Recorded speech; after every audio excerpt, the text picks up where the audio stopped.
பொம்பளை கதைக்கிற கதைங்க பொலிசு மாதிரி கதைக்கிறாங்களே. அவங்க வாராங்க, பெண்டுகளை கேட்குறாங்க, பச்சைப்படி கதைக்கிறாங்க, தூசணத்தால் ஏசுறாங்க. என்ன பொலிசு ஐயா? போவே எஸ்பி சொன்னா நாங்கள் அடிச்சு உங்களுக்கு காட்டாட்டி மட்டும்தான் நாங்கள் சொல்லுவோம், உங்களுக்கு காட்டுங்கன்னு சொல்ல சொல்லி. மற்றபடி தாங்கள் பொறுப்பில்லை, இல்லை நீங்க மனித உரிமை கொடுங்க போங்கன்னு சொல்லிட்டு. நான் குடு வச்சிருக்கிறேன், விற்கிறேன், என்னுடைய சின்ன பிள்ளை நான் கொண்டு போய் வியாபாரம் செய்து கொண்டு வரேன். உன்னை தூக்கி கொண்டு போய் 8 மாதம் மறியல் விட்டால், உங்களுக்கு அனுப்பி விட்டால் உன்னுடைய மகன் வருவான் வீட்டு. என்னுடைய அந்த சின்ன பிள்ளைக்கு கொஞ்சம் மூளைப்புள்ள, அந்த பிள்ளைய முன்னுக்கு முறுக்கா பிடிச்சி அடிச்சு சித்திரவதை செய்தது. இப்போ இந்த பிள்ளைய வரையிலேன்னு பகல் போல 3 மணி போல சொல்லி போட்டு வேந்து ராத்திரி ஒரு பஸ்ஸு ஃபுல்லாக எஸ்டிஎஃப் பொலிஸு ஒரு லேண்டோ ஆட்டோவில் வந்து எங்களை கடைக்கு குடிக்கையா வெளியில் விடையில. பான்மேண்டை போகிறோம்னு சொல்லி பான்மேண்டை வேண்டாம், தனுசுவை கொண்டு வந்து தந்துட்டு நீங்கள் பானை வேண்டுங்க.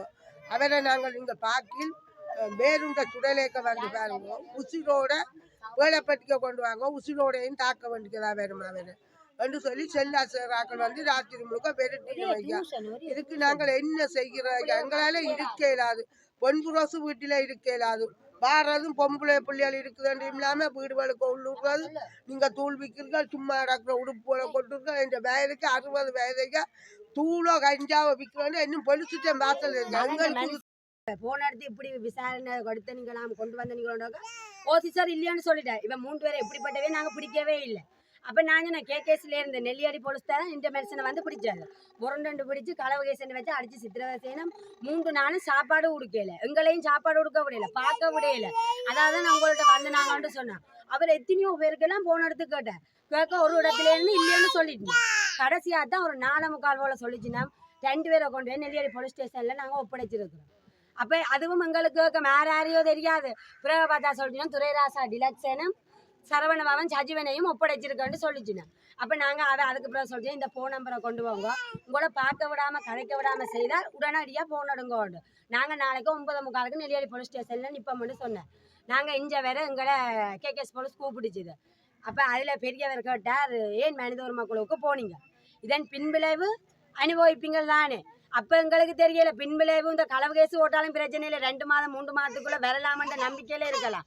பிறகு கோர்ட்ஸுக்கு 17ஆம் தேதி கொண்டு போய்க்க சொன்னால் 11 கிராமும் 300 மில்லிகிராமும் என்னுடைய மனுஷனுக்கு போட்டது. அங்கே போட்டு நான் அதுக்கு முதல் கேட்குறேன், சார் என்ன கேஸ் போட்டேன்னு. கொலை கேஸ் போட்டானுன்ட்டு கேஸ் பரப்பரியாரி சொல்கிறேன். அங்கே போனால் இப்படி அவங்க 3 நாள் 7 நாள் போலீஸ் நிலையத்தில் வச்சு விசாரிக்க கேட்டவன். ஜட்ஜமாக 3 நாள் தான் கொடுத்தவ.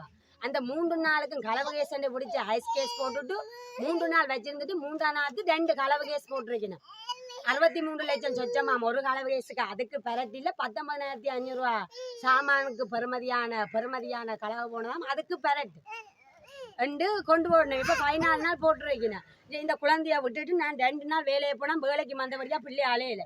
நேற்று 3 மணி மட்டும் நின்றபடியாக இந்த பிள்ளை அலையில வேலையை விட்டுட்டு வந்தேன். எங்களை ஆள் பார்க்குறாரு. இதுக்கு நீங்கள்லாம் நீதி வேண்டி தரணும். வானம் பயப்படுத்தி வானம் எடுத்து எனக்கும் அடி போட்டு என்னையும் பயப்படுத்தி ஏற்றி கொண்டு போய் வானத்தில் ஏற்றி கொண்டு போய் என்ன கொண்டு போய் பொலிசில் ஒப்படைச்சிட்டு தாங்கள் மணலை வானத்தை கொண்டு மணல் ஏற்றி கொண்டு எனக்கு அந்த மணல் குற்றமும் போட்டு என்ன கோர்ட்ஸில் ஒப்படைச்சவேன். பிறகு இப்போ என்ன புனேல விட்டாச்சு. இப்போ கோர்ட்ஸில் எனக்கு இப்போ என்ன குற்றத்தை ஒப்புக்கொள்ளாட்டிக்கு எனக்கு தேவையில்லாத கேஸுகள் எதுவும் கொழுவு வேணாம் என்று வெளியில் சொல்லி கொண்டு திரிகிறார். அவர் செல்லா பொலிசால எனக்கு என்ன பிரச்சனை வந்தாலும் அவரால் தான் எனக்கு வர பிரச்சனை எல்லாம் அவரால் தான். இப்போ நான் மணல் முறையில் வானத்துக்கு டேக்ஸ் இன்சூரன்ஸ் இல்லாதே தான் வானம் லொரி வீட்டன்ன்றது. அதை இப்போ அவையெல்லாம் எடுத்துகிட்டு போய் இப்போ மணல் ஏற்றி என்ன டேக்ஸ் இன்சூரன்ஸ் இல்லாத கேஸும் கொழுவி இப்போ எனக்கு என்ன குற்றத்தை ஒப்புக்கொள்ளட்டாம்ன்றது நிற்கணும் அவையில் போலீஸ். இல்லை, நேற்று தான் காலையெல்லாம் இது நடந்தது. நெல்லியடி குடும்பத்தை பகுதியிலே மக்கள் கொடுத்த முறைப்பாட்டு அடிப்படையிலே அந்த பகுதிக்கு நாங்கள் விஜயம் செய்திருந்தோம்.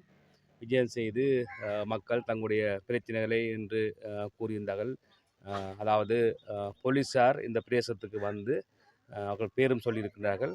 அவர்கள் வந்து இந்த குறிப்பிட்ட பகுதியில் வாழ்கின்ற இளைஞர்களை துன்புறுத்தியதாகவும் வன்முறைக்குட்படுத்தியதாகவும் அவள் மீது பாரிய கொடுமைகளை செய்ததாகவும் இந்த மக்கள் முறைப்பாடு சொல்லியிருக்கின்றார்கள். அந்த முறைப்பாடுகளின் பிரகாரம் நாங்கள் உரிய நடவடிக்கை எடுக்கிறதுக்கு தீர்மானித்திருக்கின்றோம். எனவே உதாரணத்துக்கு பார்த்தால் மனிதாபிமான செயல்பாடுகளிலே போலீஸார் மிகவும் கவனமாக இருக்க வேண்டும். மக்கள் இங்கே சொன்னதை நாங்கள் பார்க்கின்ற பொழுது உண்மையிலேயே விளைச்சித்தனமான தாக்குதல் நடந்திருக்கின்றது மக்கள் மீது. எனவே இது சம்பந்தமாக நாங்கள் உரிய நடவடிக்கை எடுக்கிறதுக்கு தீர்மானித்திருக்கிறோம். அதே போன்று ஒரு வீட்டிலே ஓடாமல் என்ற டிப்பர் அதை எடுத்து சென்று அது டாக்ஸ் இன்சூரன்ஸ் இல்லை என்று சொல்லி நிறுத்தி வைக்கப்பட்டிருந்த வாகனம் அதிலே மணலேற்றி சென்றதாக குறிப்பிடப்பட்டு பொய்யான வழக்குகள் செய்யப்பட்டிருப்பதாக இங்கே முறைப்பாடு செய்யப்பட்டிருக்கின்றது. இந்த முறைப்பாடத்தையும் கவனமாக கேட்டிருக்கின்றோம். எனவே நெல்லியடி பருத்தித்துறை போலீசார் தொடர்பு கொண்டு இது தொடர்பான விசாரணை அடுத்த விசாரணைக்கு நாங்கள் ஏற்பாடு செய்திருக்கின்றோம். அதே போன்றுதான் குறிப்பாக மக்களோடு போலீசார் அணுகின்ற பொழுது மக்களை மக்களாக மதிக்க வேண்டும், அவருடைய உணர்வுகளை மதிக்க வேண்டும். போலீசார் கடமை செய்யத்தான் வேண்டும் இல்லை என்றல்ல, ஆனால் இவர்கள் கூறுகின்ற விடயங்களை பார்க்கின்ற பொழுது உண்மையிலேயே மிகவும் இளைச்சத்தனமாக தான் காணப்படுகின்றது. இது சம்பந்தமாக நாங்கள் காலத்திலே பாராளுமன்றத்திலும் உரிய பாதுகாப்பு அமைச்சரிடம் தொடர்பு கொண்டு இந்த விடயங்களை முன்னிலைப்படுத்துவோம் கட்டாயமாக.